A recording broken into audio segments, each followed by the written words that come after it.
Hey, thanks for joining me. I know some of you are going to call bullshit on me when I say out loud that I absolutely do not revel in looking at a comic or a work of an artist and I, I, I don't take joy in telling you that it sucks. I don't. Well, there's one or two. Y'all know what I'm talking about. But I don't want anything to be terrible, but I keep telling myself, I keep getting comments here and there from some angry douchebags who show up on my channel and are like, you are so negative so much of the time. Why don't you just show stuff you like? I'm like, well, one, I have way more comics than I actually even thought that I did. I never kind of thought about the volume that I've had. And so it's all content for the channel. If I only showed stuff that I love, I would struggle to keep up the kind of day-to-day, daily uploads. And I have all this stuff. I collected it for years and years. It's content for the channel. And it's, there's nothing wrong with being able to talk about a thing and be objective about what you think. I'm not here to be a hypocrite or kiss anyone's ass, especially in the, I've often kind of become worried because my channel is actually growing. It's pretty good. I'm about to hit, as of this recording, I'm only about 5 or 6 away from 7,000 subscribers. And I have had some comments and conversations from industry professionals, much to my surprise and shock. And so I stop and think like, oh, what if I say the wrong thing? I review a thing and then piss off somebody who's a professional. Well, I try to make sure that I point out that I'm not talking about the human being as a person on the planet Earth as just trying to live their life. I have nothing personal to say to them, but this is art that they put out, and it's objectively put there for us to consume, and you can like it or dislike it. Now, you would say, yeah, of course that's true, but you don't have to get on your channel and talk about how much something sucks. Well, bullshit, I can do anything I want. But I want to just show it, and I'm going to tell you what I really think. But again, I'm not talking shit on the writers, the artists, the colorists. It's just the book and how it doesn't work for me. Just me. If you love it, great. Who cares what my opinion is? I'm nobody. So who cares what my opinion is? Just because I don't like it doesn't have to take away from you. So please, if you have a differing opinion on some of this stuff and you feel like you got to come into my comments and start some shit, please fuck straight directly off. You don't need to. You could tell me that you loved it, and I get you. Everything, whenever there's a book that someone hates, someone else loves it, and vice versa. All that to be said, Whilce Portacios STONE comic fucking sucks. And again, if you love it, great. I was excited to get this because I'm like, all right, Whilce Portacios. He's one of the art gods, right? He's one of the 7 chosen ones who led all us teenagers back in the 90s to the promised land, where we saw a great image of art, and in that image we saw knives and blood and boobs and monsters and no good stories except for what Eric Larson did. But then they all kind of kept going and making different books and trying different things, and to their credit, everyone was trying to find a hit. And I have to believe that every artist gets out there. No one goes into this shit looking to make something that sucks. No one means to do that. Maybe the idea, you sit down and you start hammering out an idea and you're like, oh my God, this seems like a good idea. We could do this, we'll get this writer, and we'll get the greatest artist, and we'll do some cool shit. So I don't know what Avalon Studios is. If you would have told me, honestly, I would have said, this is Image Comics, right? It absolutely is not Image Comics. Avalon Studios.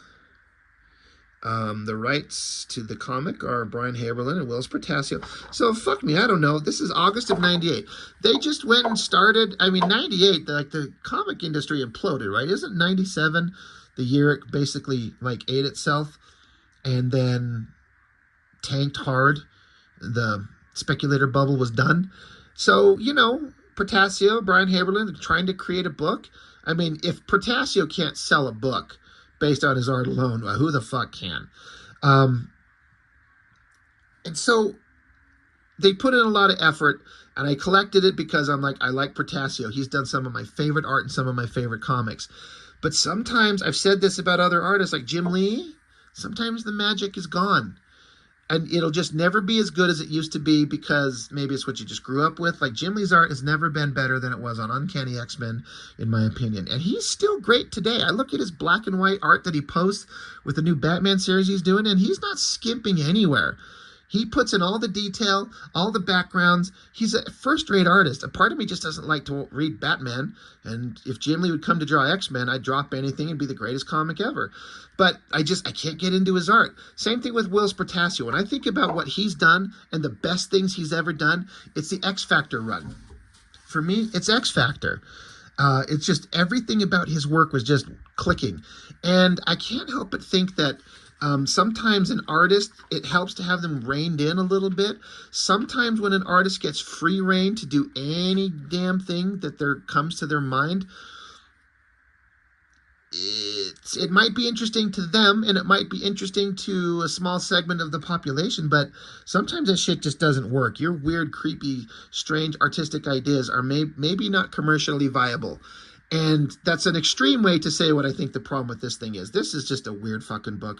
It's boring as hell. And artistically, it's not as exciting as Portacio could do. We start out with a Silvestri cover, and that is some, like, 5-minute fucking pencil sketch drawing that Silvestri did that he had Danny Miki ink, and it still looks awesome. It's simple, like silhouette his head, show off big muscular arms and upper body, and then these crystal weapons and surround it by shadow. It probably took Silvestri 5 minutes. I still dig it, even if it's not fantastic. But I gotta say, I did not remember much about this comic series, except that I thought that it sucked. And I collected, there's like a 4-issue miniseries, which we're going to flip through the whole 4 issues here today. And then another video, I collected several of, like, I don't know if it's a second miniseries or a theoretical ongoing, but I remember reading these and going like, this shit is boring. I was hoping to get some like Top Cow comics type stuff where hero with new powers, we follow their adventures. I don't know, I just felt like this is kind of a Top Cow-ish concept. Maybe it's because they have like a gauntlet or something like that with glowing crystal weapons. It's kind of like Witchblade-ish in a way. Stone is a fine, title. But I don't remember anything about these except they sucked. And then I flipped these open to, familiarize myself with the material again after years. I'm looking at this, I'm like, what the fuck is this pretentious shit? I have not read any, well, I'm not going to say any, but very, very, very little, like, DC Vertigo stuff. But I know, like, what looks to be trying to approximate that bullshit when I see it. Photo collage stuff.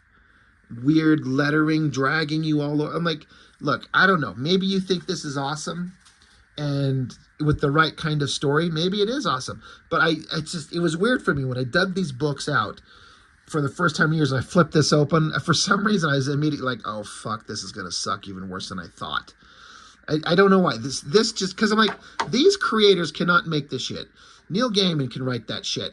I know we do not speak his name these days because he's, allegations of some bad stuff, but fuck it, I don't care. I'm not talking about the man in that case. I'm talking about the work, and his work speaks for itself. That's the only reason people read that shit, is because of his writing. Everyone's trying to approximate it. I'm like, it sucks. So then we flip open, and this is the first page of artwork in the book. And I'm like, this is our introduction to the story? I had to go back, like, I am on issue 1, right? So you got some weird goblin monsters and hollow creature things. Portacio can draw, no doubt. And the way, like, you got these glowing crystal things, and the way that the Portacio, had the light projected on, the colorist making it glow, like, it's interesting. Like, this is how it starts, with, like, piles of text. I seem to remember reading somewhere that if you start out your story, I'm not talking about comics, I think this is about a movie or a TV show, when it starts out with like a wall of text to explain what's going on, you've already failed. Now, of course, people are like, well, was fucking Star Wars a failure? Star Wars at the time was like a massive leap in every way possible, and the title crawl works, but you have to really say something interesting. And I'm like, this is how we're starting.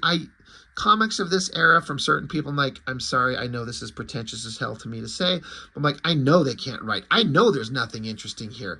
This is not the way to start a comic. This is where we start. And then Portacios always like weird, creepy monster creature things. And so it's like, it's all well drawn. I like that face. It's well drawn, but I'm like, okay, so there's this weird goblin creature. He's got these gems, and he needs to get them away from people who are trying to take them over. So basically what it is, I guess if I remember correctly, that the story focuses on an actor playing a role that has crystal-like weapons, but ultimately the thing will be is that these real-life weapons from another dimension or whatever the hell's going on, he actually gets control of them, and now he has real powers. But to start, he's just a movie star. Like, he's just filming a movie here, hence the, like, cut-out script, cue, sound effect. So I'm instantly not kind of thrilled with that concept. It's a movie actor who's going to get the real powers, and so now he has to like be an actual real hero instead of playing one as a role. And then the other thing is Portacios' art. I don't know if it's the inker. I know that Portacio has been paired up with this Jerry Angulian. I'm sorry if I'm butchering his name. And I also, somebody correct me, I believe this guy has passed on. I'm not sure. And I think this guy's inked Lionel Yu. I feel like that's a better pairing than Portacio and Jerry here. Portacio, inked by Scott Williams, is peak Portacio. There's something here where it's like Portacio's not rendering with cross-hatching lines like he used to, which some people could say that's great. It simplifies it, and it doesn't have that visual art noise that can get in the way. But Portacio knows what he's doing. But there's just something that's not as good. This guy's standing there. It's pretty dynamic. But these faces, something about this. What I was getting at earlier is like, even if the story sucks, if you've got fantastic art, excuse me, I'm kind of fine. Because I just want to look at good art. And Portacio is, again, one of those 7 chosen, right? I'll go back and his Wetworks comic from a story perspective fucking sucked, but I can enjoy the artwork in those forever. The X Factor run, I'm sorry, I can't remember who was writing those. I think it was Claremont when Portacio was on them. I was into the stories, I was into the characters, and I was really, really into the art. That's why it's peak Portacio. This shit, don't know the characters, don't like them, don't know anything about them, but the art is just, it's still Portacio. I look at him like, yeah, I can tell this is him, but something's just missing. I'm not digging it. I'm not having fun. Yeah, here's where the actor, he's walking his naked ass out of the room, and then he gets a giant monster goblin face, the guy from the beginning of the pages. This is weird. Like calling him to his destiny or something like that. Bad guys show up. There's probably going to be some murder. Classic kind of Portacio layout, leaving a lot of negative space around. One of these guys who shows up onto the movie set just morphs into this giant monster thing. And I have to say, having flipped through this thing, I got really, really, really fucking sick of these weird creature monster designs that Portacio creates. In fact, that kind of almost looks like him, like a caricature of Portacio back when he was younger. I wonder if that is. I don't know. I know that Portacio likes to draw weird, creepy monster creatures, and he's good at it. And he loves to draw giant, muscular figures. I get it. But, I mean, I sit here and think about, I've recently kind of looked at the first issue or 2 of the Heroes Reborn Iron Man. Did not dig the story, but his art in that looked better than this. It's just something is missing. And I have to say, I think it's the inker. I don't know what Portacio put down as pencils, but there's some line rendering going on that I don't dig. I don't know. But, you know, Portacio would tell a motherfucker, he's like, you're fucking up my pencils. And so he must have liked it. And so he must have been okay with it. But this is like some big giant horse thing with giant muscles. You know, he's looking for the guy, they're searching for the power, whatever the fuck. But these horse guys, like, look at this. It's just me. It's weird. I don't like it at all. I'm not into it.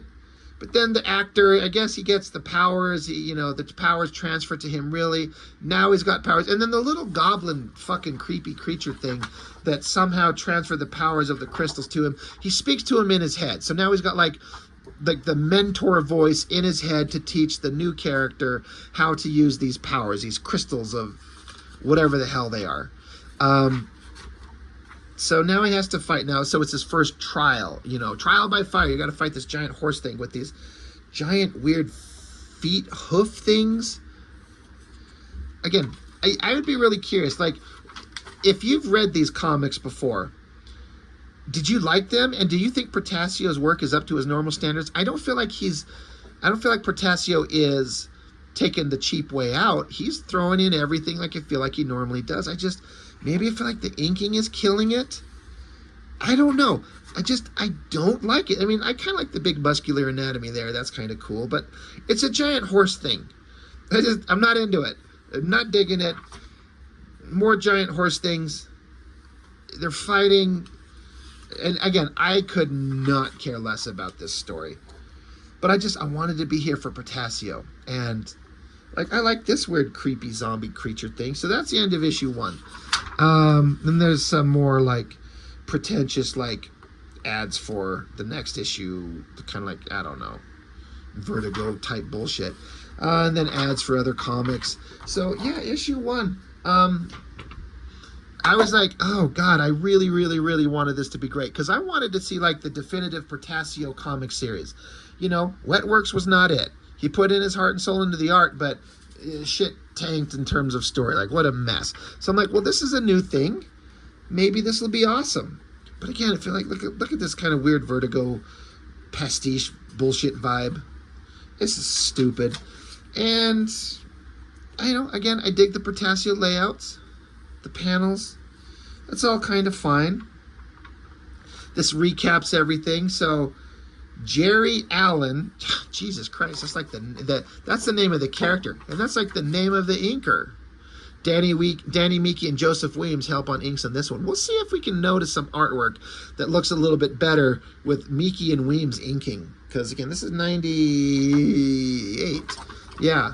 Jerry Allen is the star of a hit television series Stone, where his character uses ancient mystical gems called agamats to battle special effects wonders. But Jerry learns the agamats are more than just stage props when Genedion, the Tikbalong prince, appears to claim them. Rook, the duende spirit, whom Jerry knew as his childhood imaginary friend, is all that stands between Jerry and utter annihilation. The ensuing battle destroys all in its wake.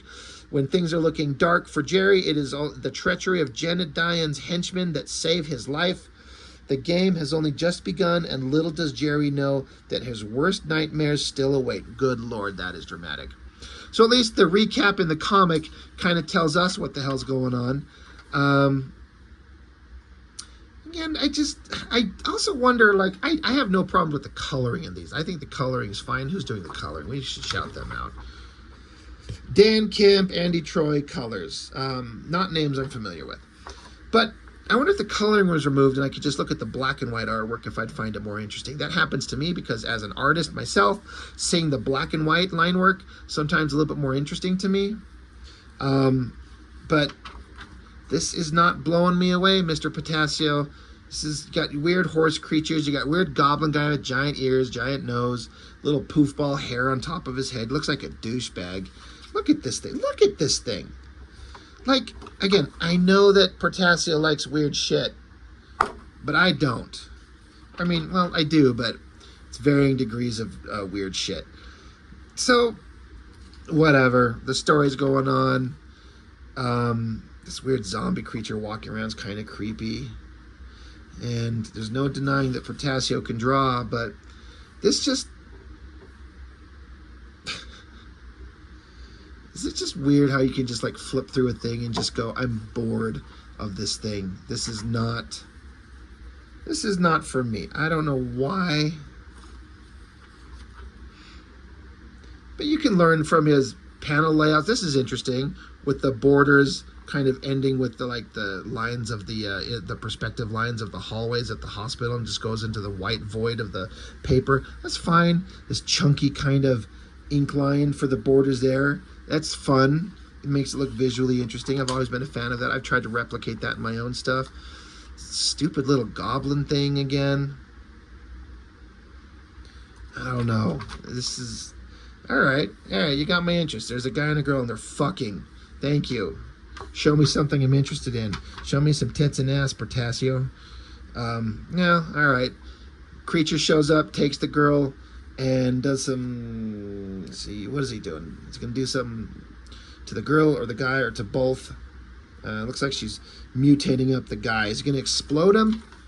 No, I guess she does. Exploded the guy. That's a good upshot, the eyes and the nose. But then this creature takes the girl and decides to do some creepy stuff to her. This is kind of a cool shot of her face and these hands coming up and the bloody kind of splotches around her. That's kind of interesting.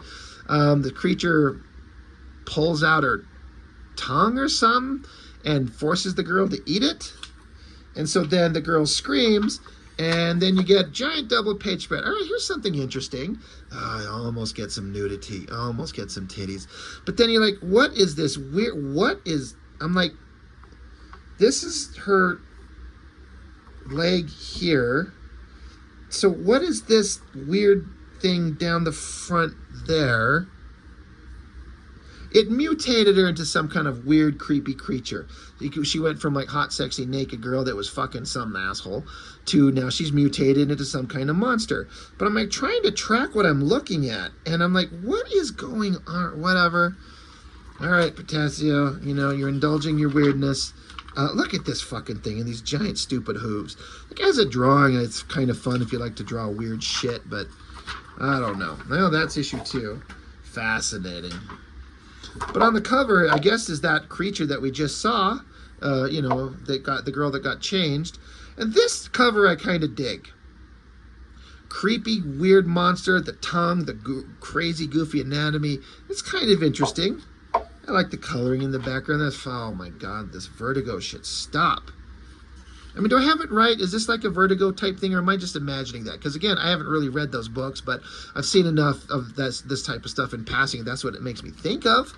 Or am I missing? Like, you know, call me out. Recap of issue 2. Fuck, I don't care. I got Portacio's crazy layouts with like these small human figures in the distance and this weird choppy panel with the giant close-up of the guy's face. That's pretty neat. Weird panel layout stuff. That's interesting. The border, how it just kind of, you know, it's unnecessarily odd, but, you know, he's trying something.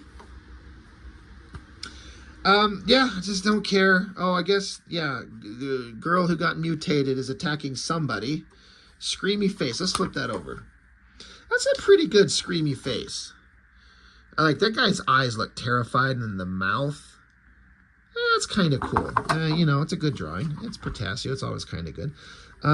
Whatever the fuck is going on. I don't know. This is a creepy drawing up here with like these two figures back to back, like screamy face, kind of silhouette of the body, and then this monster tongue coming out of the face on this side, and then this monster's face, the bug eyes and the teeth. That's really interesting. There's some interesting stuff going on that page in terms of like creepy monster stuff. That's kind of interesting. This fucking goblin thing with the punk rock mohawk and the giant ears and the nose. Oh, it's bugging me. It's so stupid. Oh, look, bug creatures and horse things. Lots of words. Yeah, I'm just kind of done with this shit already.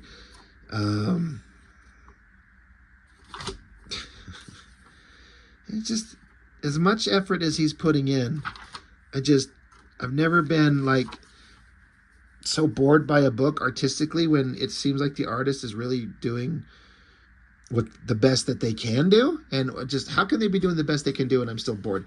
That's kind of interesting shot of whatever the fuck is going on. The spacey background, the pose, the uplighting, the rocks surrounding him. That's an interesting pose. That looks really cool.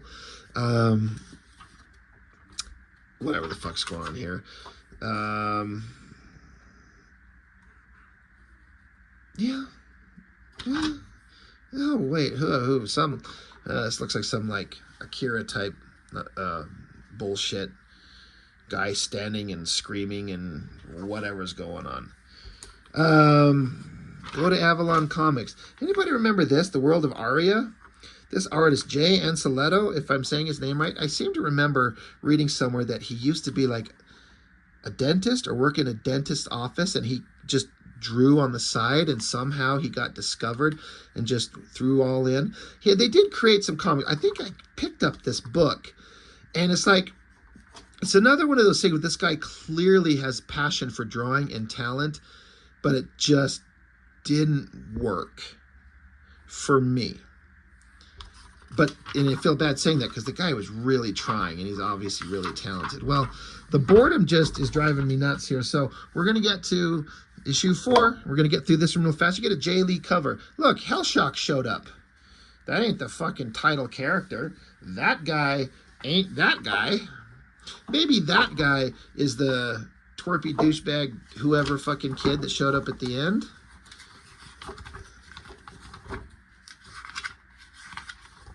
Maybe this guy there is supposed to be this guy here. But I looked at that, I'm like, it's Jay Lee. Oh, it's Hellshock. That's cool. Thanks for putting Hellshock on the cover of Stone. That's cool. That's awesome. And then, all right, this is a little bit more visually interesting. Just some big text and a big creepy face. I'm sick of these post-it note things. So this is a little bit more interesting than the inside front covers of the other books, all that Vertigo-looking bullshit. But yeah, you know, I'm sure that our heroes, you know, his hero's journey to becoming who he's supposed to be is going to manifest its maximum potential of fighting this creepy guy. And then, let's see, let's check out the art teams. Who's doing what? Just Jerry on inks. It's the same team, so no Danny Miki or Joseph Williams helping out. Again, the art is just, it's all there. Fucking horse things. Sick of these guys. But it's just not interesting. So I don't know what it is, what it would take. There is this thing that happened. I don't know what's going on because I just couldn't be bothered to try to reread this shit. I don't know if it's a point of getting behind and trying to get things put out. So they kind of go to this kind of monochromatic color scheme for some pages. Or it's just in another world, and the coloring is to imply that we're in another location. But these things I kind of dig. I don't know who this girl is. I dig that drawing because she's like both equally kind of hot and creepy as shit. Like she's got the hot body, the skinny waist, and the nice hips and thighs and the boobs. But then like, look at that weird creepy face. I like this skull creature there. And again, like the kind of monochromatic coloring going on. All of this stuff is kind of interesting until you get to the fucking muscular, giant-nosed, giant-eared goblin thing. So sick of that guy. But some of this stuff is more interesting. Whatever it is, and maybe it's just the coloring difference. And then it goes back to boring. Then it kind of comes back. And then, again, the inking is like these big, thick, chunky lines. And then really flat, dead lines. I feel like, was there a rush? Or this is an artistic choice to look a unique way. I don't hate it, but I'm not loving it. It's just okay. But again, this kind of monochromatic pages, there's just something visually different about it. Who cares anymore? That's kind of an interesting shot. The guy standing there, shattered glass panels. I like the face. I like the coloring going on there. That's kind of fun. God, I just want it to be over. Yeah, I guess it was. Is that it? It is the end. What the fuck happened? Who knows? I wasn't reading it. Again, these little sketches of these little goblin little whatever the fuck creatures these are. These are kind of fun little goofball sketches. There's that Aria series again. Now, here's some stuff that I kind of dig. It's a preview of the regular series, and it's the black and white artwork. And this shit, I'm like, oh, man, look, Portacio is not fucking around. Full backgrounds, full rendered building backgrounds, textures. Like, this shit, like, give me this book in black and white with no text. Like, I would enjoy to see this book in black and white. Personally, this stuff looks kind of good. There is some quintessential fucking weird Portacio stuff. Like his choices sometimes to put these weird shadow lights and to emphasize the cheekbones and this lower jaw, things like that. Like it's all technically kind of correct, but his desire to emphasize that shit, sometimes it's interesting but so weird. But I like the panel layout stuff. Again, the black and white, I dig it. And yeah, that was a very, very boring series. And I collected it all because at the time, I just wanted to get good shit. And I was just kind of collecting stuff. I was just kind of collecting everything. And this is one of those things I'm like, this sucks. I mean, I'm being for real. Does anybody want these books? You know, once I review the other ones, I don't want these anymore. I will never look at these again. That's the thing. And I'm kind of discovering that as I go through these comics and all these long boxes I've got. I've got something like 15 long boxes, and I haven't looked at these things since they came out. And decades later, I'm ripping them out to kind of go over them in my channel, and I'm like, I will never look at these again. I could, if I'm lucky enough to live another 50 years, I'm 48. I'm 6 months, 5 months away from turning 49. If I live another 50 years, I will never look at these things again. So I got to start thinking of what I need to do with these. My kids don't give a fuck. They don't like comics, you know. They're not interested in these things. So I'm like, some of these things, if people want them, I need to just start like, hey, you want it? You pay for shipping, I'll send them to you, dude. Anyway, Stone, The Awakening. It's weird they call it Awakening because I fell asleep, practically. Anyway, that's all I got. You know, I got nothing more to say. So thank you for watching, and I'll see you next time.